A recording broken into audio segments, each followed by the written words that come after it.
that we were saying last time how the Sitra Achra has no koach of its own. It's all distraction. It's all a falsehood. He just intimidates you, and really he has no koach of his own. And it's a really a false sale. It's a trick. And then now the Tanya is asking if the Sitra Achra so it doesn't have its own substance. It only survives off what you give into it. So then why is it so hard to overcome it? It really has no koach of its own, no strength of its own. So says the Baal Tanya, even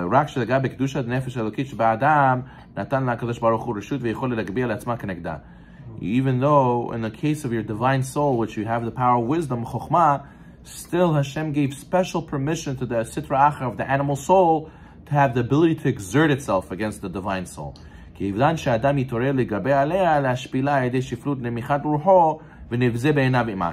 And all of this is in order to inspire you to overcome it and to bring down the Sitra Achra through meditation and ego deflation, and then it will become disgusting in your eyes.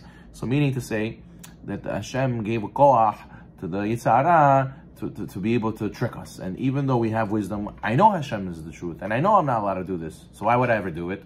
Because that's where the Yitzhara has power. Hashem gave him this power of tricking you and making you think it's okay. This time it's fine. Next time I won't do it. No, really, this case is different. That's why it's allowed. And you make all this rationalization. And really, the point of that is all to just throw away all of that and just be, who am I to make a rationalization? Get rid of my ego. Do what Hashem says. Be simple. That's it. And then that training will cause us to become greater and greater people. And when you do this, you'll get awakening from below. Hashem will send awakening from above, and he will be able to conquer the Yetzirah.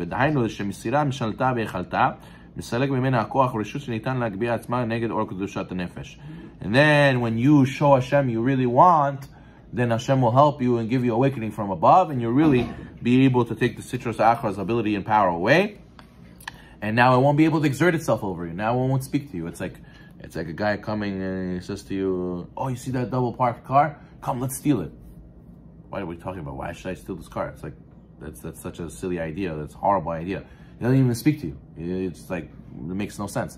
And eventually you'll get to such a level by constantly bolstering yourself and reminding yourself and having faith in Hashem and not giving into the tests. You'll be able to grow and grow and grow and grow.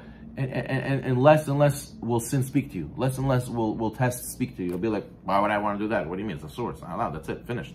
And Rav Dessler, Alav Shalom, used to say that each person has a different koach bechira, nekudat bechira. You have a different level of choice, and everyone has different point of choice. Meaning, if I grew up amongst very immoral people and lawless people, so maybe stealing that double parked car would speak to me. That's where my free will is holding by.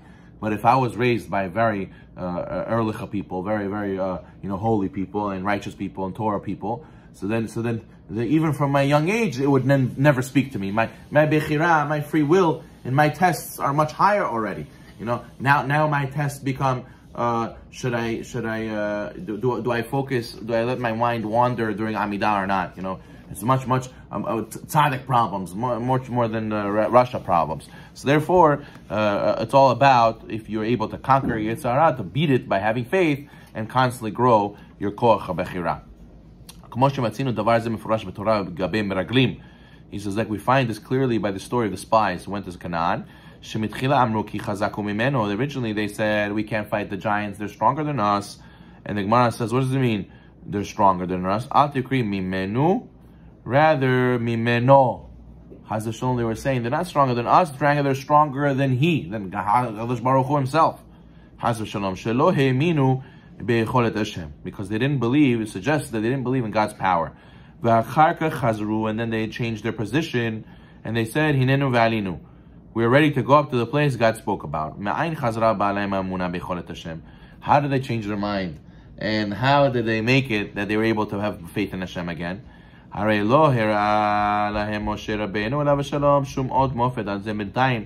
Rabbeinu didn't show them any miracle or any wonder. So how they changed? All he did was that Hashem became angry with them, and he swore that he's never going to bring them to the land of Israel. What was this anger going to persuade them?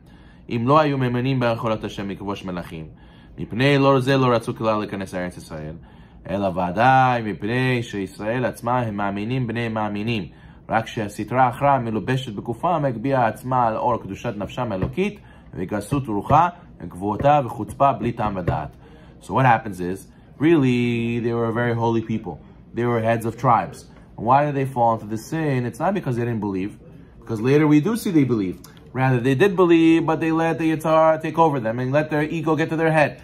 And they said to themselves, better we should say negative, so that way we stay in the desert. And we stay heads of tribes, as the Zohar says. I don't want to lose my position in government. But then, but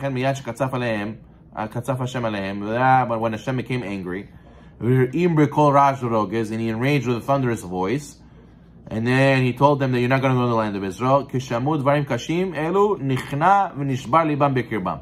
Their hearts were broken and they were humbled. And as a result, they got rid of their ego and their Yetzer Hara had no more room. The Sitra Achra went away. So you see that it's all a matter of realizing that Yetzer Hara is inflating your ego and making you think like you know better than anybody else. You know even better than Hashem. And the second that Hashem reminded them, hey, I'm in charge. You know, now you're not going to go to Israel. You know, it's like a kid. It's like a kid. You know, he thinks he knows everything. He takes the cookies from the cookie jar without permission. He says, hey, you're in charge here? No, you're not. Now you're in timeout. Oh, now I remember my father has authority. Now I remember I can't do whatever I want. And that process of, there's two ways people learn. People learn the hard way or the easy way. The easy way is your teachers teach you, your father, your role models in life teach you. You have to do what Hashem says. And you have to be humble. And you have to listen to the Torah. And you do it. And you say, you know what? Yeah, I make myself humble because I wanted to. And then everything goes smooth. And you do what Hashem's will is, and you grow. But then there's some people say, no, I don't need to be religious, or I don't need to do that mitzvah. I'll pick and choose my mitzvot, or I'll serve Hashem how I want to, as long as I have a good heart. And then what happens? Then, God forbid, bad things happen, and they learn the hard way. All of a sudden, they hear God's anger, they see God's anger, and they become humbled by this. Wow, I thought I was wealthy and I had everything going for me. All of a sudden, my family member got sick, God forbid. All of a sudden, I lost my parnasa. All of a sudden, my marriage is about to fall apart. And this is causing me to change internally and make drastic changes and be willing to break my ego and change myself. And then, only then, they start fighting the Yetzer Hara and making teshuvah. But what? The point is that once you break that Yetzer Hara's hold on you and because of your ego, that's when you're going to be able to overcome it. But Hashem gave the koach to the Yetzer Hara to trick you. As long as you have an ego, he'll use it against you to trick you. And that is where you need to have the awakening from below, which is the willing to humble yourself and to change yourself. Baruch Me'olam. Amen.